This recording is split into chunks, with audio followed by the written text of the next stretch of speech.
بسم اللہ الرحمن الرحیم۔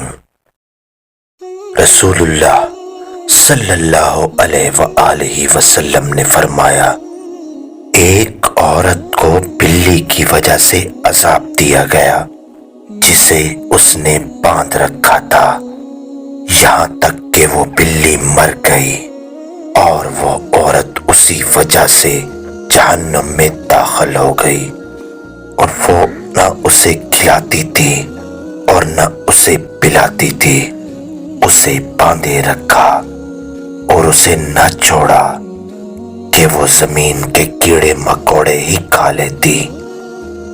ایک مرتبہ رسول اللہ صلی اللہ علیہ وآلہ وسلم 2 قبروں کے پاس سے گزرے اور فرمایا، ان دونوں قبروں والوں کو عذاب ہو رہا ہے، اور عذاب کا باعث کوئی بڑی چیزیں نہیں۔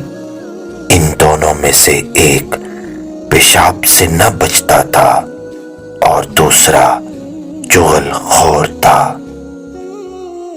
حضرت انس رضی اللہ تعالی عنہ سے مروی ہے کہ رسول اللہ صلی اللہ علیہ وآلہ وسلم نے فرمایا، ہر ابن آدم خطا کار ہے، اور بہترین خطا کار وہ ہیں جو بہت زیادہ توبہ کرنے والے ہیں۔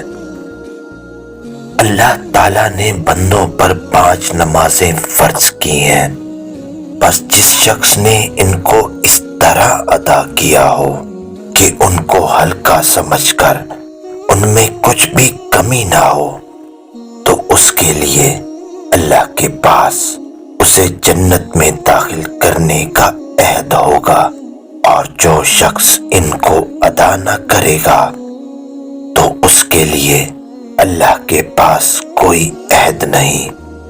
اللہ اگر چاہے تو اسے عذاب دے، اور اگر چاہے تو جنت میں داخل کر دے۔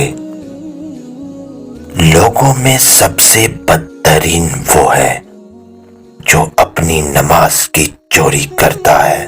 لوگوں نے پوچھا، یا رسول اللہ صلی اللہ علیہ وآلہ وسلم، انسان اپنی نماز میں کس طرح چوری کر سکتا ہے؟ تو آپ صلی اللہ علیہ وآلہ وسلم نے فرمایا کہ نہ وہ اپنا رکوع پورا کرے اور نہ ہی سجدے کو پورا کرے، یعنی وہ اپنے رکوع اور سجدے میں اپنی کمر سیدھی نہیں رکھتا۔